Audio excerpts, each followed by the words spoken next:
Olá, eu sou André Malta e esse é o canal Isso Aqui Não É Grego, uma abordagem descomplicada da literatura clássica. Episódio de hoje, Ilíada, a série Canto 20. Os cantos 20, 21 e 22 formam um tríptico, numa escala ascendente. Depois de deixar seu protagonista inativo por 19 cantos, a Ilíada agora vai mostrá-lo em ação de um jeito não comparável a nenhum outro guerreiro do poema. Aquiles vai promover de maneira impiedosa e solitária uma verdadeira chacina à medida que avança em direção a Troia. E no seu furor vai matar nesses episódios 3 filhos de Príamo, um depois do outro. Primeiro Polidoro, neste canto 20, depois Licaon, no canto 21, e finalmente Heitor, no canto 22, o seu principal alvo e a morte mais significativa do épico. É essa a grande ação bélica de Aquiles em toda a narrativa, uma ação para a qual Homero faz convergir tudo o que aconteceu antes. Mas a Ilíada não acaba aí com esse herói grego sedento de sangue e vingança. Nos últimos cantos, 23 e 24, não haverá mais a azáfama da luta. A epopeia homérica vai se concentrar em falar da experiência humana, da morte e da perda. Aquiles finalmente sepultará Patroclo e aceitará devolver pessoalmente o corpo de Heitor ao pai, para que ele também o pudesse sepultar. Ou seja, na sequência formada pelos cantos finais do poema, que está começando agora neste canto 20, a Ilíada vai da brutalidade máxima à compaixão, do terror à elegia. O canto 20 ficou conhecido na antiguidade como Teumaquia, Batalha dos Deuses. A ocorrência de uma luta entre as divindades, nesse momento, engrandece ainda mais a volta de Aquiles ao palco da guerra, como se uma tal mobilização mostrasse a medida desse herói tamanho. Só que dar um título assim ao canto engana um pouco e gera uma expectativa equivocada. Sim, Zeus suspende aqui o decreto do canto 8, liberando as divindades para tomarem o lado que quiserem e interferirem na guerra. A justificativa que ele dá no início do canto 20 é o receio de que Aquiles acabasse dando a vitória aos gregos na guerra antes do previsto. Os deuses então se dividem em 2 partidos, incluindo aí figuras que não tinham tido participação relevante até o momento, como Hermes e Ártemis, e preparam-se para guerrear não só ao lado dos humanos, mas entre si. O narrador nos diz que a terra chega a tremer, mas não é exatamente agora, nem num tom propriamente sério, que Homero quer explorar essa teumaquia.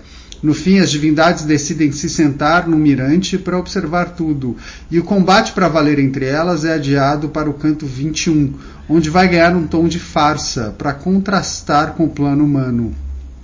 A montanha vai parir um rato.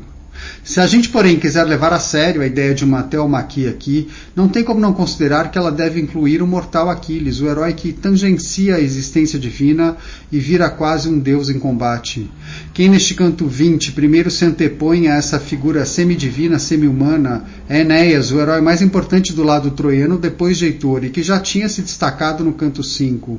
É curioso que aqui ele seja insuflado por um Apolo disfarçado de Licaon, o filho de Príamo, que em breve será morto por Aquiles, no canto 22.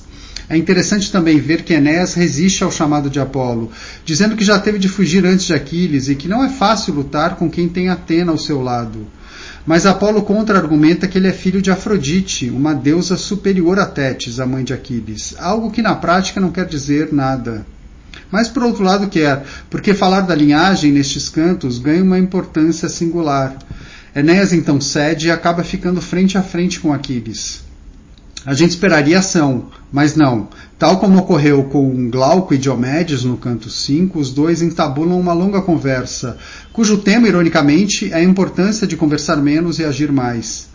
No meio das palavras de provocação trocadas sobre quem pode mais, Enéas faz questão de apresentar numa rápida digressão toda a sua ascendência.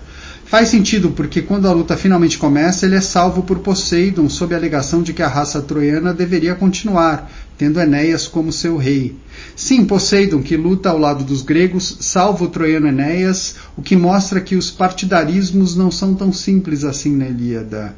E sim, é nessa fonte antiga que Virgílio, como outros antes dele, foi beber para criar ao mesmo tempo um link potente e uma contraposição clara entre Grécia e Roma, cultura helênica e romana. Frustrado com a abdução de Enéas, Aquiles começa a matar troianos à torta e à direito, e faz isso não sem antes incitar primeiro as tropas gregas, uma incitação um pouco sem sentido. Ela, na verdade, chama a nossa atenção para o fato de que, na prática, as tropas gregas vão desaparecer ao longo destes cantos. O foco será exclusivamente em Aquiles. Heitor, claro, não quer perder a oportunidade de enfrentá-lo, mas ainda não chegou o momento. Por enquanto, Apolo ordena que o troiano espere em meio à multidão. Nomes de vítimas vão sendo enfileirados, até que Aquiles tira a vida de Polidoro, o filho mais novo de Príamo, um jovem especialmente querido. Um filho, vejam só, conhecido pela rapidez nos pés, como Aquiles, e que morreu quando queria mostrar toda a sua capacidade. Vendo o meio-irmão morto, Heitor não se contém e vai para cima do inimigo. É o primeiro diálogo entre eles no poema, um diálogo cujos elementos lembram um encontro de pouco antes entre Aquiles e Enéas. Quem começa a conversa é Aquiles, ouçam. Eis o guerreiro, enfim, que me abalou enormemente desde o coração, aquele que matou meu companheiro, mais estimado de todos, não mais, evitemos nós dois a luta aberta, bem no centro do campo de batalha. Mirando com severo sobressenho, disse ainda o seguinte ao divo Heitor: chega mais perto para que depressa alcances os umbrais da tua morte. Sem demonstrar forma alguma de medo, disse-lhe Heitor com seu elmo brilhante: tu não esperes, filho de Peleu, que possas me assustar com tais palavras, como se eu fosse alguma criancinha, pois eu próprio conheço muito bem como lançar insultos bem pesados, a fim de escarnecer dos inimigos. Eu sei que és um guerreiro valoroso e que sou bem mais fraco do que tu, mas todas essas coisas certamente estão dispostas no colo dos deuses.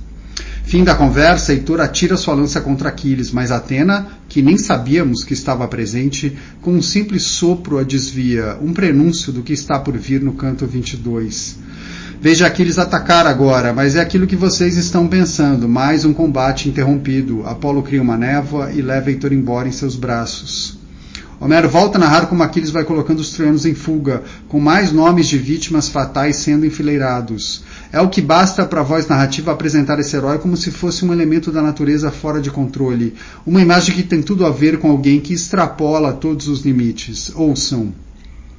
Tal como ao longo de vales profundos, prodigioso fogo avança em fúria entre as encostas secas das montanhas, e a mata se incendeia enormemente, enquanto o vento ruge em toda parte, serpenteando e carregando as chamas. Assim também Aquiles lança em punho, seguia em toda parte, feito um nume, matando todo aquele que encontrava, e a terra inteira se cobriu de sangue.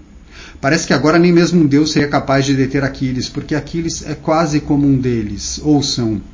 Assim também sob os cascos perfeitos dos cavalos de Aquiles, o guerreiro de grande coração, mortos e escudos eram pisoteados, sangue escuro cobria a barra das rodas por baixo, e o próprio cesto do carro de guerra, em gotas que espirravam sob o peso dos cascos impecáveis dos cavalos e dos aros metálicos das rodas. Em rumo à glória, o filho de Peleu seguia em frente, sangue e morticínio cobrindo as suas mãos irrefreáveis. Saímos da Ilíada, mas a imagem das mãos de Aquiles não sai da nossa cabeça. Eu fico por aqui, obrigado por ouvir e até a próxima.